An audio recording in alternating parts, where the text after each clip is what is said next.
Hello everyone, this is Rabab Alma, licensed marriage and family therapist and international life coach. Our topic for today is talking about toxic relationships. Um, Let me know what you think of this topic. I will give a couple of time for people to join me. We'll go ahead and share this with other pages.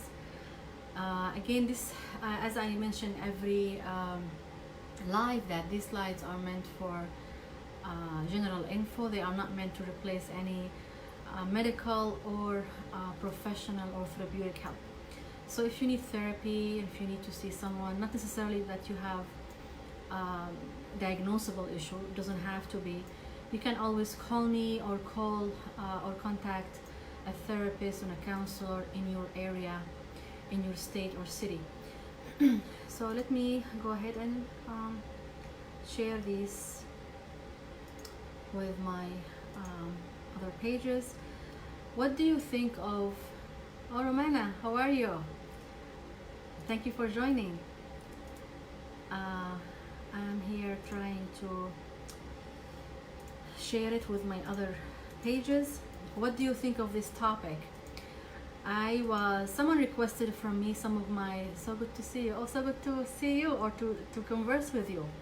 Thank you, Romana. I appreciate your help and support and your joining. So the topic today is toxic relationships, and I have here a couple of comments. But what do you think of toxic relationships? Do you think you have one in your life? Are you able to identify these toxic relationships?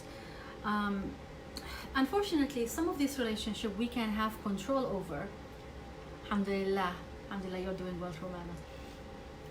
So sometimes we can get rid of some people in our life when we have toxic relationships with them, but some we can't.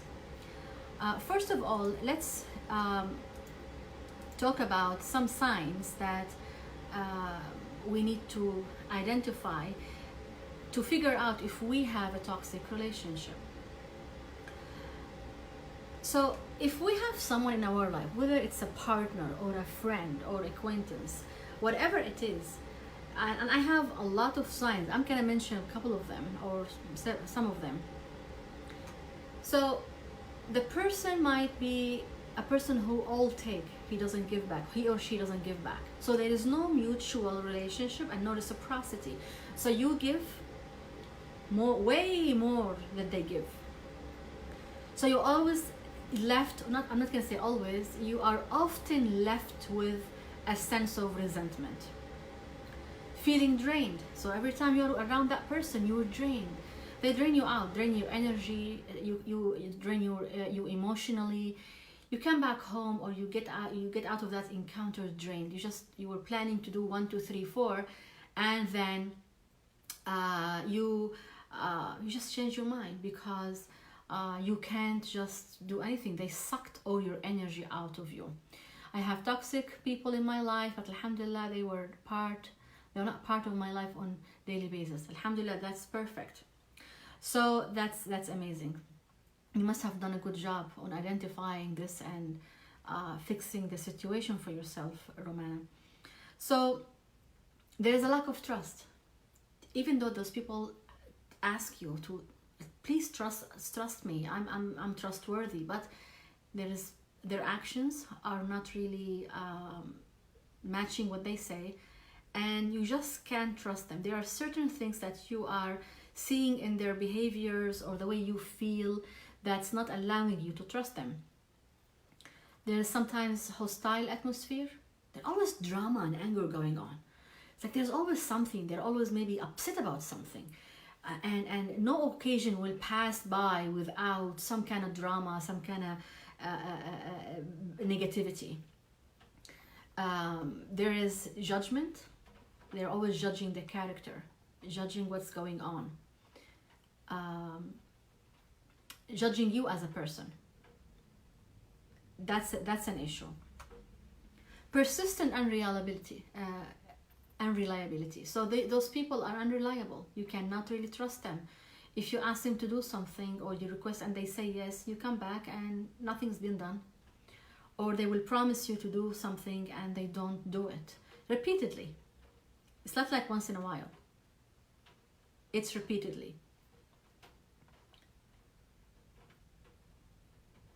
There is constant negative energy. So there is this negative energy that you always feel there is something heavy on your chest, that you are not happy with the person, and there are no lack of communication. So the lack of communication is a big thing.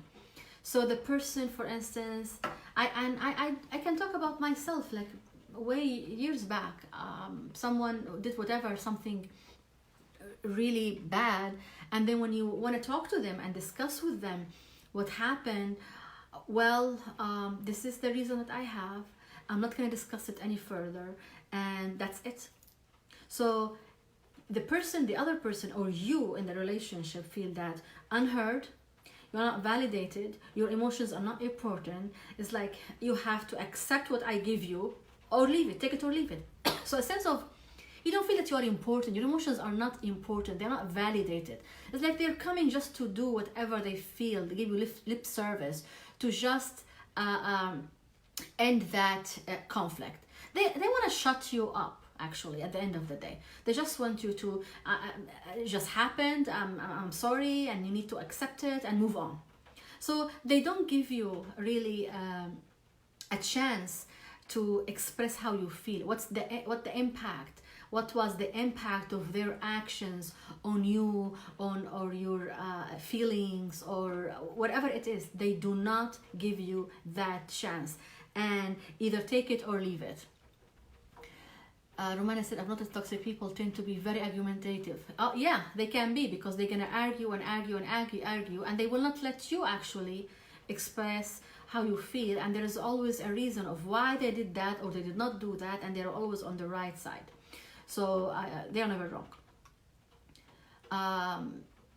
Mutual avoidance. So you each are trying to avoid each other. So what kind of a relationship is that? There is never-ending drama, as I mentioned. Consistently, persistent sense of betrayal. You feel that you are betrayed on so many levels: emotional, psychological, social. Like those people are, they do that repeatedly. It's like you're always walking on eggshells because something is going to happen. Feeling of unworthiness, because you feel that you are not important. This person is not doing what they promised to do, or they are not offering, or they are not offering any reciprocity. There is no mutual interaction between them. So you feel that you are not worthy. That's why, or even if you don't voice it, but this is a feeling inside of you, and they are undermining you. Making fun of you, or jokes, even though it doesn't seem funny to you, but they keep repeating these jokes, even in front of people, in public or in front of others, because it's funny. But obviously it's not funny for you. You're not laughing, and they don't get the clue. You don't even if you open the subject with them and tell them, they don't acknowledge that jokes are jokes as long as both parties are enjoying and laughing. But when one party is not, and someone who is not feeling comfortable, then jokes need to stop. And when we don't do that, we don't stop these jokes, undesirable jokes, then we are in a toxic relationship, and this is one of the symptoms of a toxic relationship. So you started to lower your standards. So you have certain standards in your life, but because of the low reward, or low interaction or communication, whatever it is, within this relationship, you start to lower your standards, and that's dangerous. You kind of feel stagnant, and confused, and you don't know where to go, what to do. You feel that you start to be filled of negativity and filled of criticism. One thing is very important: when the person starts to feel that when you are with this person, you feel that this person is getting the worst out of you. It's like you feel that you are a bad person with this kind of person. It's like you are not at your best, and that's a very strong sign for you to take in consideration, of course, in addition to the others. Lastly, here, you cannot do anything right. Everything you do, there is something wrong with it. Everything, there is some criticism that's gonna come after. The person is never satisfied. So I have here a couple of notes about how to deal with it, how to overcome it. And this is, of course, not everything about the topic. The topic can be like discussed in hours. But first thing is, admit that you are in a toxic relationship. Can you admit that to yourself? Or you're making excuses? No, he or she, they're just tired today. No, they are going through bad time. No, it wasn't like that all the time. Don't forget that abusive relationship is not always abusive. It happens in waves. And people tend to hold on to the good time and saying that, no, it's not as bad. You know, he or she, they are good usually. You know, this is just something happened. But abuse is abuse. Toxic relationships, we need to pay attention to, even if it happens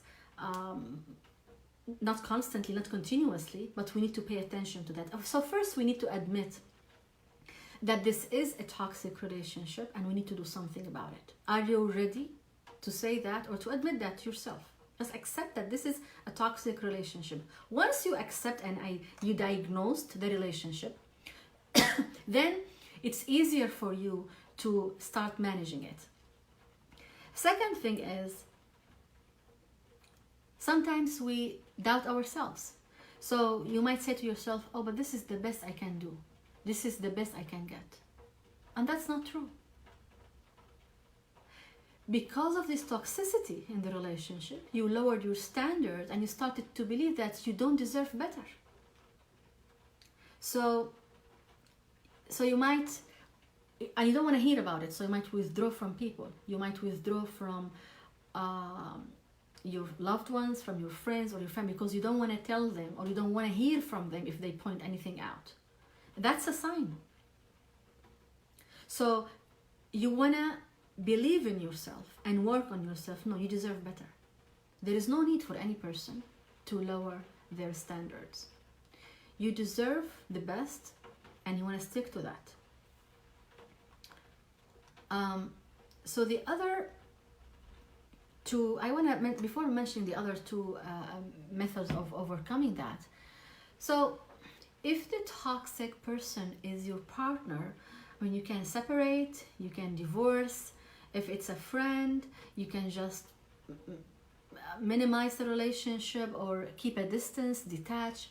See, the problem is sometimes when it's a family member that you cannot cut ties with, like a mother or a mother-in-law or a brother. How can you deal with that?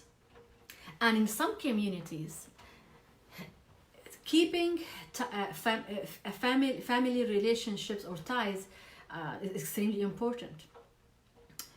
So how do you deal with that? By managing it. So instead of talking to the person who's close in your family, that's a mother or a mother-in-law, instead of talking to them every day, you might wanna lower it to once a week.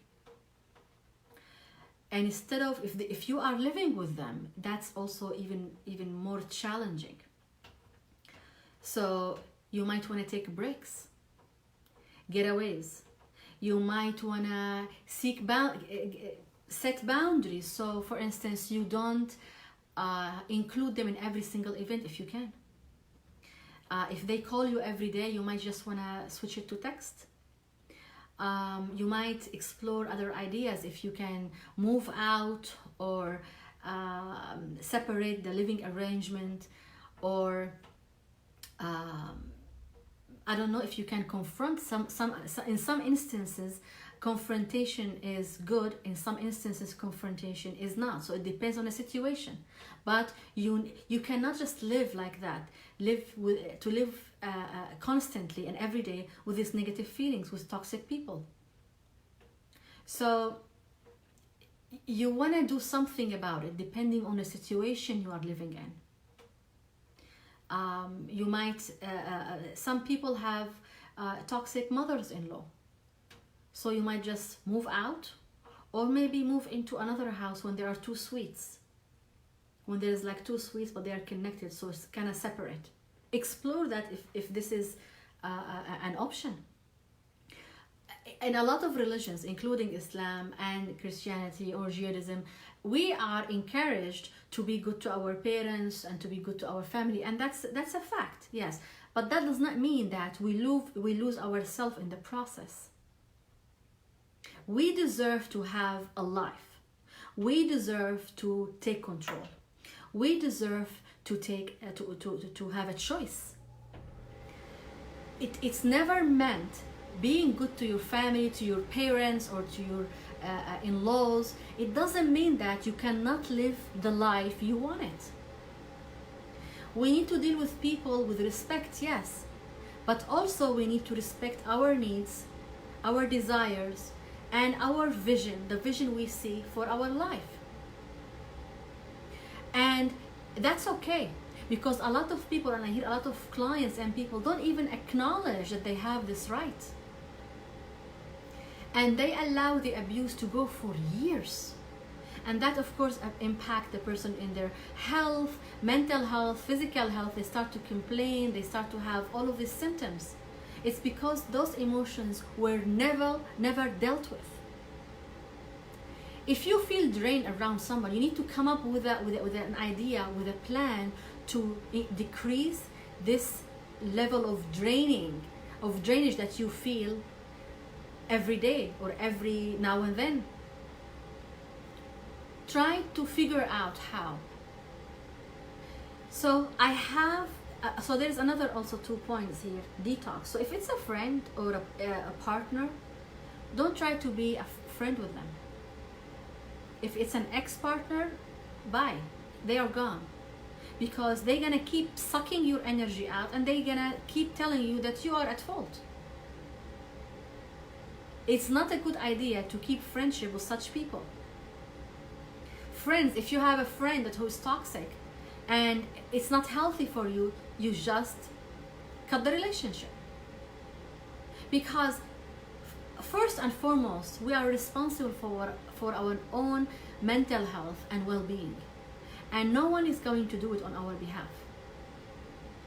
And you might take these situations maybe in your 20s, maybe early 30s, and continue to do that. But the older we get, the energy we have and the level of tolerance is not going to be the same. And then you're going to have physical symptoms. What you used to absorb in your 20s, you will come to a point you can't absorb it anymore. And you don't want to get to that point, because then your life and your physical well-being is at stake. Lastly, pursue self-growth. Take care of yourself. Exercise self-care. Exercise, go do yoga, study, continue your education.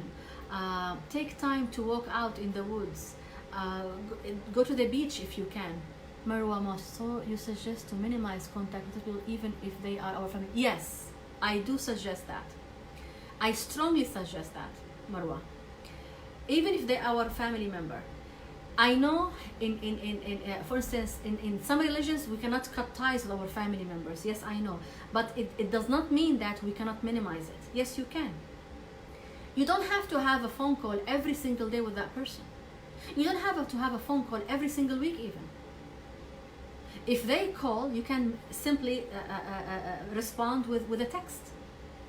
And some family members, like if you call and you don't respond, they keep calling and calling and calling 15 times until you respond. There's no respect of boundaries. So you can text back and say, thank you for calling. I'm unable to respond now. We are well, and I hope you are doing well. I'm going to call you later. And if you keep doing that consistently, so see, if you do that today, but tomorrow they did the same, and you call them, they know that if they exercise enough pressure, you will give in. There will be some, like a time of resistance, and it's gonna be hard. People will keep calling, and maybe they will call your name, and maybe they will send other family members to influence you and pressure you. Why she's doing this, what she's doing is acceptable, that's not allowed, it's haram, it's all of this stuff, okay? So you will need to prepare yourself that you're gonna be faced with this kind of resistance for a certain period of time. But you need to be persistent and consistent. For instance, you decide for yourself, I'm going only talk to this person once every 2 weeks. I am not going to do one more phone call more than that. I'm not. Then you stick to that. Nowadays, we have something called text. I love that. So if I don't want to talk to someone, I text back. Of course, if they are a family member, because if they're not family member, I will block them. Or I will just minimize the contact to a point where the relationship will die natural death. But we cannot do that with close family members. And by the way, family members, toxic family members, are more dangerous than strangers, because strangers, you can just block them or like just don't answer, and you don't feel guilty about it for the most part. But the challenge is dealing with family members who are so toxic, and they feel that they have rights over you, and also they feel entitled. And there is no limit for this entitlement. Because I am elderly, I am your parent, I am your in-law, I am, and there are so many reasons for the entitlement. And the problem is, in our community, some people, because of their age, because they are older, it's like they have a green light just to abuse everyone, because they guarantee that no one will actually confront them because they are older. This needs to stop. No one has the right to abuse anyone, regardless their age, position, status, anything. No one has the right to abuse anyone. And you have every right in any situation when you feel that you are in toxic relationships to do the best for you, regardless what people around you think. Each person knows their situation, and you need to customize it the way it works for you.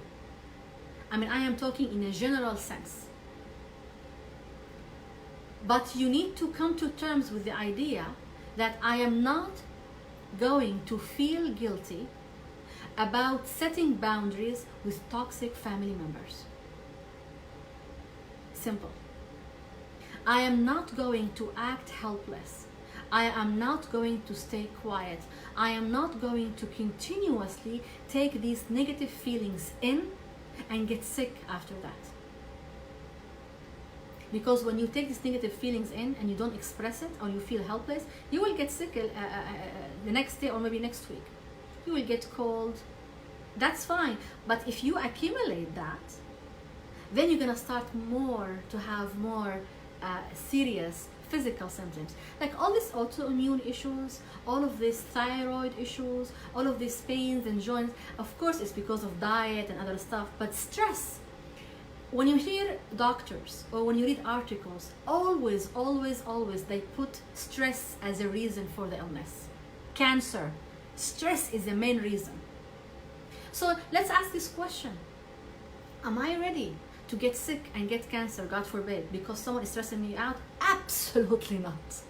Absolutely not. And you need to tell that yourself. No one, excuse me, no one deserves that I get sick because of their negativity. I will not allow it. My health is way more important. Our health is a God gift to us, and we need to take care of it. It should be a priority. Highest priority after our faith. Your health. Because when you get sick, you're gonna bear the consequences and you're gonna be in pain. No one else. No one else. Tell me, who deserves, I mean, why would I get sick for anybody? Who deserves that privilege?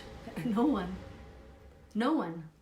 And I mean no one, including family, parents, children, no one. I'm not going to allow my body to get sick for anybody. So health should be number one. And that's included in pursuing self-growth. Self-growth is about understanding your value, your self-worth, that your health comes first, your me time comes first. If you have a schedule that you go and, for instance, you eat certain things in the morning and you go out for a walk, and then you have guests, usually family guests. No, you cannot do that. You have to do breakfast and you have to do this and you do. No. You need to put yourself as a priority. A lot of women in general, especially in our community, are so used to serve others. Like serve everyone, and they leave themselves to the end. They might days, I mean, they might not eat all day, and then remember at the end of the day after they fed everyone, cleaned, did this and did that, because they have friends and in-laws and parents and no one really cared. Did anyone care and ask you, did you eat? Did you rest? No one is gonna really care about your health better than you. So when you are with toxic people, and of course these toxic people usually use guilt, fear, bullying, the religion. Oh, big one is the religion. Using the religion to abuse people. Since when the religion is allowed to use religion to abuse people? So people will use the religion if they are husbands or wives or mothers or fathers or brothers or in-laws, to abuse the person. So in our community, and I hear a lot and I see a lot of clients suffering because of this. And that's why actually I decided to pick this topic for today. People are suffering. It's like, I don't understand how someone allow themselves to, and this happens a lot, that to use the religion and their age or their status to just abuse another person and strip them away of their rights. It's like you see wives who are not able to enjoy their homes or their husbands or their children because someone else is interfering in everything in their lives. This is a toxic relationship. And this is a call for all girls who are listening. Before you get married, know what are you getting yourself into and prepare if you are going to be able to bear it or not. Do you want to live on your own? Do you want to live with your parents? Do you want to live with your in-laws? If not, then be clear from the beginning. Be clear of what you want in life. If you don't want something, declare it from the beginning. If you feel that something will stress you out, stay away from it. Don't say, I will fix it, it will change. No, it will not. You cannot change someone else. Especially in our community, when we have misconceptions and a lot of traditions that you cannot change overnight. So you need to be prepared. Are you going to be able to take it? If you are not, what are you going to do about it? Is this going to affect your health? Is this going to affect your mental health? Do you have freedom in your relationship or not? Do you feel respected, honored? Is there mutual interaction between you and your partner and the people you live with? They are give and take. Or are you being sucked out and left at the end of the day with no energy, no self-worth, and being miserable? So I think it's important for us to understand our capacity, what we can take and what we cannot take, and be brave enough to call toxic relationship as it is, toxic relationship. And we need to also save ourselves from living in delusions that, oh, it will change. No, if it's someone who is toxic in your life, you cannot change them. You can only change yourself. So are you ready to really identify toxic relationships in your life and do something about it to save you and your health? And sometimes your children also. If you like this live, please hit like and share. I know a lot of people need to listen to this. And we'll download it on my YouTube channel. You can watch it there and share it, and subscribe to my YouTube channel, Rabab Alma. I will put the link in the comment section. If you have any questions, please let me know. I will be happy to address them and answer your questions. And feel free to suggest any topics that you deem to be important for you for another discussion. And I wish you a wonderful evening, and thank you for joining. Bye.